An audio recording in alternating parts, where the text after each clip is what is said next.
All right, today we're back at VMP Performance. Haven't been here in many moons because we haven't really had a root style supercharger in a long time. But buddy Matt is here working on the tune. He's a really great Holly guy. Loaded up on the dyno, and we're going to see what kind of power it makes. Hopefully we'll get through working out any potential bugs. That way next time we go to the track, it just does what it's supposed to do, and we can focus on dialing the car in and getting it from A to B as quick as possible.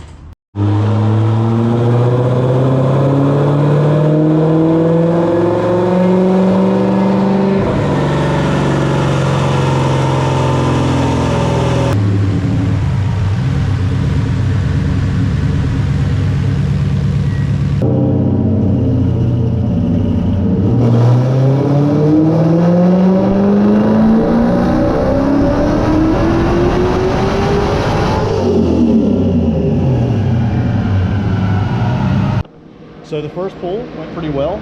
It was supposed to be just on gate pressure. Now at the track, when we ran it on gate, it made 2 PSI. It has a 3 PSI spring in it, but the car made 610 rear wheel horsepower. Going back at the log, he's pretty much said, I guess there was a little bit of residual CO2 left in the line from the track. So it actually made 5 PSI, but then it tapered off. But that's still absolutely incredible, because even though I didn't have it on the dyno with the blower, according to the calculator, what we ran at the track, the car was probably making mid 500s at the wheel, maybe 600 on a really cool day. So on half the boost, it just blew past that number. So now I think we're going to turn on the CO2, increase the dome pressure, make another pull, and see how it responds.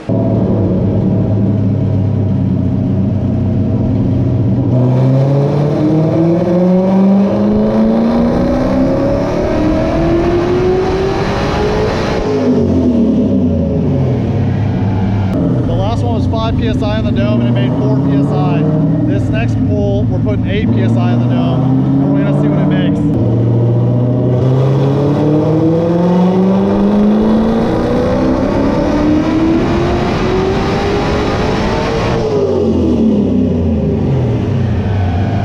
All right, so that last pull was 8 PSI commanded on the dome. It made 5.5 pounds. I know we adjusted timing a little bit, so that one made 600 wheel with less aggressive timing and a half a pound more boost. So it made about the same power as the very first pull.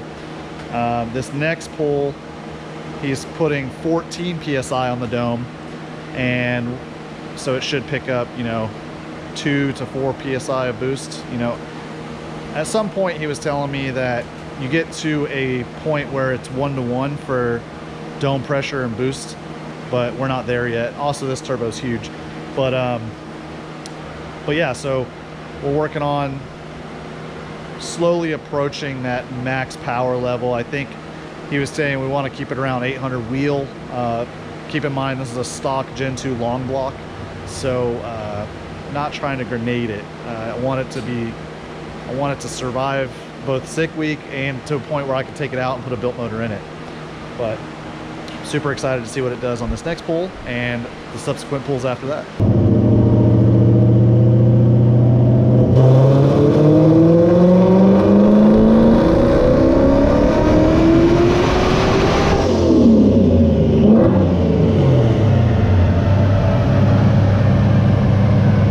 Definitely broke up a little bit that time. I could hear that at the top end.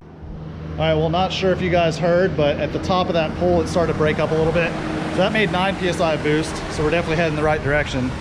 And since really the only thing that's changing is boost, most likely it's time for new plugs. May just could close the gap on these plugs, but I just want to take the opportunity to put fresh new plugs in it now. And I have an extra set on sick week just in case we need them.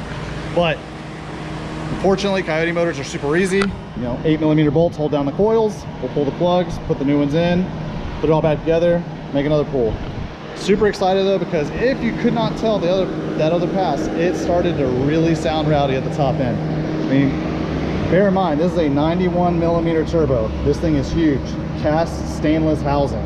I mean, this thing made 1,400 rear wheel horsepower through a Coyote on the setup that it came off of. So I'm super excited.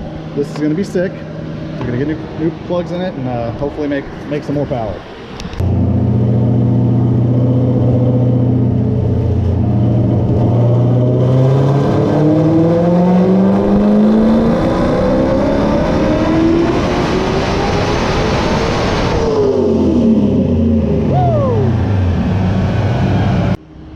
The new plugs definitely did their job. So that last pull, it was commanded 14 psi on the dome. It made 9 psi, and power wise I think it put down 668. Now that was a far less aggressive timing than the very first pull we did. So the first pull on like 5 pounds, right, it made like 610, but it was also I think like 20 degrees of timing. So now it's a lot more conservative on the timing because we want to make the power up and boost to keep the motor safe. I mean, granted, he knows what he's doing. I trust him. At the end of the day, again, reminder, stock long block. So I'm trying to make it through sick week as well as put down good times. So whatever's going to be a safe, happy medium, I'm okay with. So now I think he's going up to 20 psi on the dome. So I'm going to guess it's probably going to pick up like 5 pounds of boost, roughly. So it could make anywhere between 14 to 17 pounds here, who knows. But it's gonna sound pretty wild because now that last pull, you can hear the turbo spooling and you're finally starting to get into like, I think the efficiency range of the turbo. So it's gonna really come alive. I'm excited.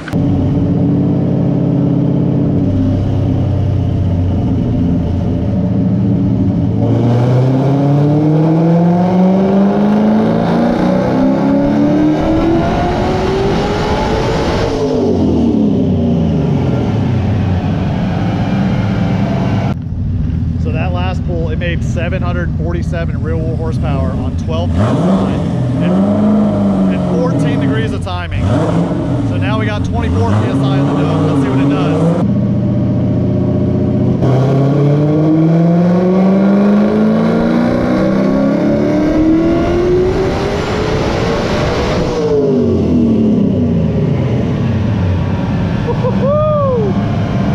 All right, that's a wrap. Final numbers from that final pull: 840 rear wheel horsepower and 757 rear wheel torque at 14 psi of boost. Super excited. We got the two-step working, so it's building around 4 psi at 4,500 RPM. So essentially what's going to happen is we're going to leave the line at 4 psi. Before we make any changes, it will convert dome pressure from what it's set to at the line to what it's set to at wide open throttle, which will be 14 psi of boost. Well, that's going to wrap it up for this video. Appreciate everybody watching. Thanks, huge shout out to VMP for letting us use their dyno. Huge shout out to my buddy Matt for taking the time to tune this thing. Coming up, we got track testing and hopefully we'll do all right. And then we have sick week. So if you guys like the video and you're not subscribed, please consider subscribing. If you like the video and like the content, give it a thumbs up. Let me know your comments in the comment section below. I'll see you guys in the next one. Peace.